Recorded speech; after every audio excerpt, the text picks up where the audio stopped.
টিয়াসা kids TV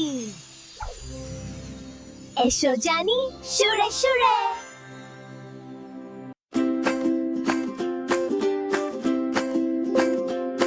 দুধে খাও দুধে খাও, দুধে আছে পুষ্টি, দুধের প্রোটিন বাড়াবে যে শক্তি। ক্যালসিয়ামে ভরা ভিটামিন ডি সাজা, মজবুত হবে হাড়, দাঁত আর হবে রাজা। দুধে খাও